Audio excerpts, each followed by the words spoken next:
आपका जो प्रश्न है बहुत गंभीर है। ये हम सबको परेशान करता है कि जिन पर हमको बहुत उम्मीद थी, अपेक्षा थी, बीजेपी भारतीय जनता पार्टी, वो धर्म के विरुद्ध चले गए और उसके लिए वो उत्तर देते हैं कि हमारे पास बहुमत नहीं था, हम सभी पक्षों के साथ मिलकर सरकार चला रहे थे।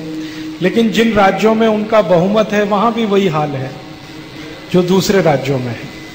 तो जो साधु संत समाज है इसको बहुत दुख है, क्योंकि सही बात उनकी ये है कि बहुत मेहनत इन्होंने की थी, साधुओं ने, संतों ने, तब जाकर बीजेपी 2 सीट से 184 सीट तक पहुंची थी।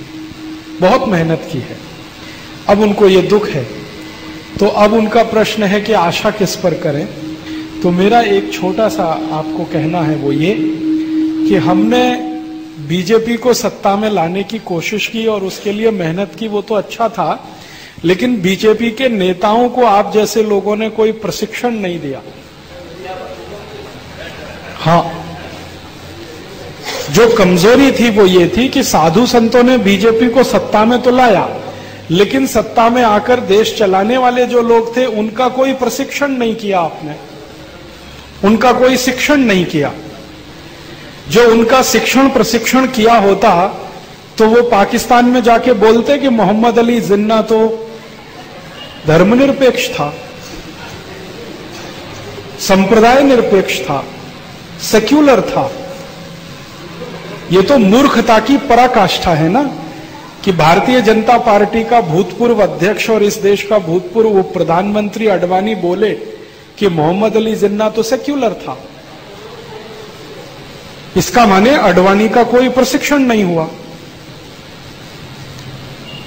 और जसवंत सिंह इस देश के रक्षा मंत्री होते हुए बोले कि अमेरिका का भारत में स्वागत है, कोई भी हवाई अड्डे से अमेरिका तेल भर के उड़ान ले सकता है, तो उनका शिक्षण नहीं हुआ, उनका प्रशिक्षण नहीं हुआ।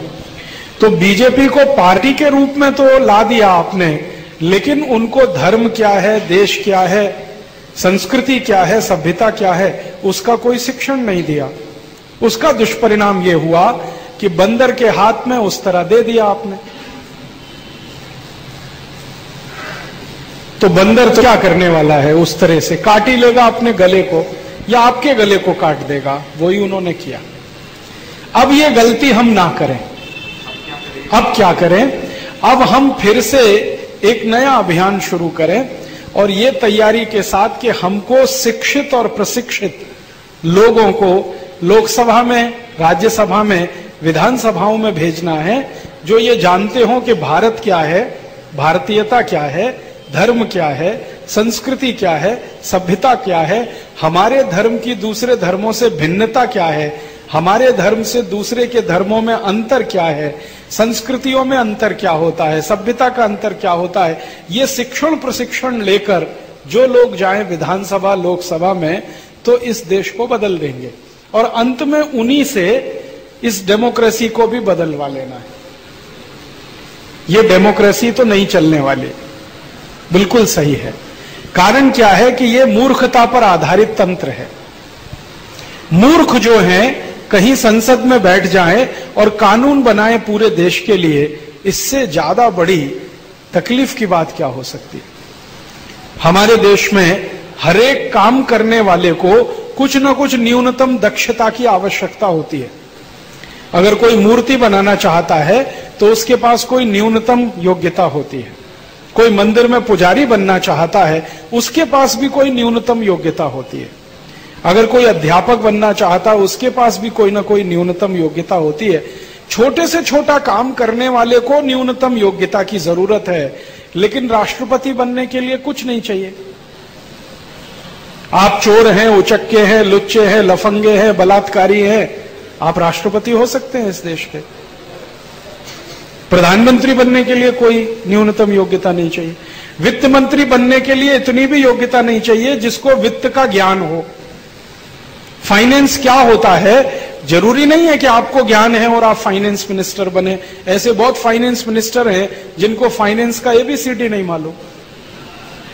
जो आदमी ने जिंदगी में कभी चाय की दुकान और किराने की दुकान नहीं चलाई, कॉमर्स मिनिस्टर हो गया इस देश में, वाणिज्य मंत्री है। साइंस और टेक्नोलॉजी का अंतर नहीं मालूम, वो साइंस टेक्नोलॉजी मिनिस्टर है इस देश में। कपिल सिब्बल जिंदगी भर वकालत की है, लॉ पढ़ाया है और पढ़ा है, वो साइंस टेक्नोलॉजी मिनिस्टर हो गया। तो इस देश में ये मूर्ख लोगों का तंत्र है, डेमोक्रेसी जिसको हम कहते हैं पार्लियामेंट्री। तो ये तो चलेगा नहीं, क्योंकि चलेगा तो देश का नाश करेगा। चाणक्य का एक सूत्र है बहुत सुंदर, वो ये कहते हैं कि जिस देश में मूर्ख लोग ज्ञानियों पर शासन करने लगे, उस देश का तो सर्वनाश निश्चित है। अज्ञानी लोग ज्ञानियों पर बैठकर शासन करने लगे तो देश का सर्वनाश तो निश्चित है। तो इस देश को सर्वनाश से तो बचाना ही है। तो ये मूर्ख लोगों का जो शासन है डेमोक्रेसी, इसको भी हटाना ही पड़ेगा, आज नहीं तो कल। तो अब इसका चरणबद्ध कुछ काम करें। हम हिंदुस्तान में ऐसे 350, 400, 500 लोगों को चुने पूरे देश में से, जिनकी न्यूनतम कुछ योग्यता हो। न्यूनतम योग्यता माने वो भारत को जानते हो, भारतीयता क्या है इसे पहचानते हो, धर्म और संस्कृति क्या होती है उन्हें मालूम हो, सभ्यता क्या होती है उन्हें मालूम हो, कम से कम धर्म के 10 लक्षण उन्हें मालूम हो। और भारतीयता, धर्म और संस्कृति, सभ्यता ये जानने वाले लोगों की न्यूनतम योग्यता। और दूसरी योग्यता, लंगोट से पक्के हों और जेब से पक्के हों, माने स्खलनशील ना हो। क्योंकि स्खलित लोग जब ऊंचे स्तर पर पहुंचते हैं तो बंटाधार हो जाता है। ये आप इस देश में कई बार चाहें तो देख सकते हैं। तो स्खलनशील ना हो, लंगोट से पक्के हों, जेब से पक्के हों। जेब से पक्के माने थोड़े से पैसे पर फिसलने वाले ना हो। नहीं तो दुनिया भर में बहुत देशों के पास पैसा है, वो पैसा डालेंगे वो देश को ही बेच देंगे। तो जेब और लंगोट से पक्के हों, धर्म संस्कृति भारतीयता को समझते हों, ऐसे कुछ लोगों को हम चुने और जिनकी करनी कथनी एक हो। हमारे यहां महात्मा की परिभाषा है, जैसा बोले वैसा धारण करे खुद। तो कम से कम महान आत्माएं हों वो। तो ऐसे लोगों को हम चुन लें, 500 चुन लें, 700 चुन लें, 1000 चुन लें, उनकी ट्रेनिंग हो, प्रशिक्षण हो। जैसे आपके यहां कीर्तनकारों की भी ट्रेनिंग होती है ना, पंढरपुर में या तो आळंदी में, बिना ट्रेनिंग के उनको उतारा नहीं जाता, स्टेज पे भेजा नहीं जाता। तो इनकी पहले ट्रेनिंग हो, 2 साल, 5 साल, 10 साल, फिर एक साथ इनको भेजा जाए लोकसभा में, एक साथ भेजा जाए विधानसभाओं में, और वहां जो कुछ भी उल्टा हो गया है उसको खत्म करा के, सीधा करा के, फिर इनको वापस बुला लिया जाए। और सिस्टम क्या हो, पार्टी खत्म कर दी जाए इस देश में से। पार्टी की हमें जरूरत नहीं, बिना पार्टी के ये देश अच्छे से चल सकता है। हजारों साल चलता रहा है, अगले हजारों साल भी चलेगा। प्रतिनिधि के रूप में अगर हमें कोई चुनना है तो हम आपस में बैठकर चुन लेंगे। पार्टी क्या होती है? मान लो हमें नागपुर से अगर कोई प्रतिनिधि चाहिए संविधान और देश और सब व्यवस्था ठीक रखने के लिए, तो नागपुर वाले मिलकर तय कर लेंगे। उसमें बीजेपी कांग्रेस क्या होता है? ये जो पार्टी है ना, ये संगठित गिरोह हैं, गुंडों के, लफंगों के गिरोह बन गए हैं। पार्टी माने गुंडे और लफंगों का गिरोह। इस पार्टी को खत्म करें और बिना पार्टी पर आधारित इस देश में से प्रतिनिधि चुने। प्रतिनिधि मैं चुनूंगा, आप चुनेंगे, दिल्ली से कोई नहीं आएगा। मैं नागपुर में रहता हूं, मुझे मालूम है कौन सा अच्छा व्यक्ति है जो मेरा एमपी होने लायक है, कौन सा व्यक्ति है जो एमएलए होने लायक है, कौन सा व्यक्ति है जो कॉर्पोरेटर हो सकता है, ये मैं समझता हूं। हम तय कर लेंगे। इसमें दिल्ली से कोई आए, चुनाव लड़के दिल्ली जाए, हमें ये व्यवस्था नहीं चलानी। तो अपने अपने प्रतिनिधि हम खुद चुन लें, जगह जगह भेज दें। वो प्रतिनिधि आपस में मिलकर किसी को प्रधानमंत्री चुन लें, किसी को वित्त मंत्री चुन लें, और जिसको हमने भेजा है उसको वापस भी हम बुला लें 1 ही मिनट में। जो वो गुंडा निकले तो, बदमाश निकले तो, लुच्चा लफंगा निकले तो। ये नहीं कि 5 साल हम इंतजार करते रहें, दोबारा चुनाव आएगा तब उसको हराएंगे। ये 5 साल क्यों इंतजार करना? आज हमें मालूम है कि हमारा प्रतिनिधि गलत है, 2 मिनट में वापस बुला लें। जैसे घर के नौकर को बदल देते हैं, पता चला कि ये चोरी कर रहा है, 1 ही मिनट लगाते हैं निकालने में। ऐसे ही एमपी एमएलए को 1 ही मिनट लगना चाहिए संसद से बाहर निकालने में, विधानसभा से बाहर निकालने में। और ये सारा कंट्रोल लोगों के हाथ में रहे। प्रतिनिधि तो हमारे नौकर की तरह से काम करें, तो ये व्यवस्था ठीक चल जाएगी। ऐसा विकल्प है। तो इसमें पहला चरण ये है कि आप ऐसे पूरे देश के लोगों से कहिए कि 500-700 लोगों को चुन लें। आप मानते हैं कि ये बहुत अच्छे हैं, आपकी नजर में कोई अच्छे हैं, मेरी नजर में कोई अच्छे हैं। हमको इस देश में लीडर्स तैयार करने हैं, भविष्य के नेता इस देश में बनाने हैं, जिनकी समझ है और अकल है। डिग्री और समझ का कोई लेन देन नहीं है, आप ये ध्यान रखिए। कई बार डिग्री लिया हुआ आदमी महामूर्ख हो सकता है और कई बार बिना डिग्री का बहुत विद्वान हो सकता है।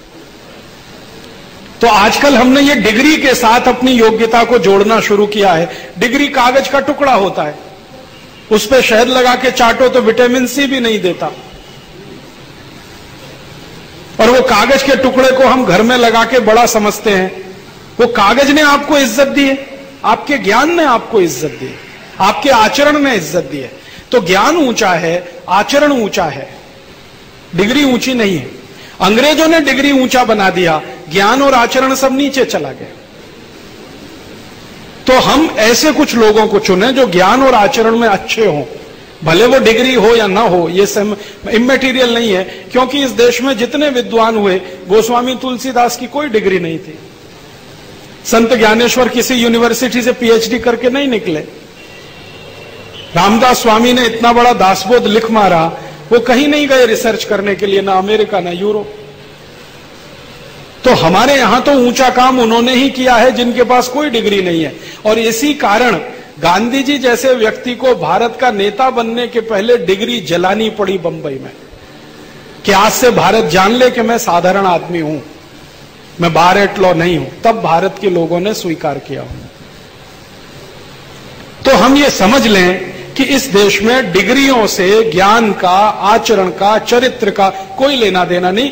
ज्ञान में ऊंचे, आचरण में ऊंचे, चरित्र में ऊंचे 500-700, 1000-2000 लोगों को चुन लें, या 10-20 हजार लोगों को चुन लें। कुछ विधानसभा के काम आएंगे, क्योंकि विधानसभा में 4500 लगते हैं, लोकसभा में 850 लगते हैं, म्युनिसिपल कॉरपोरेशन में 14,000 लगते हैं।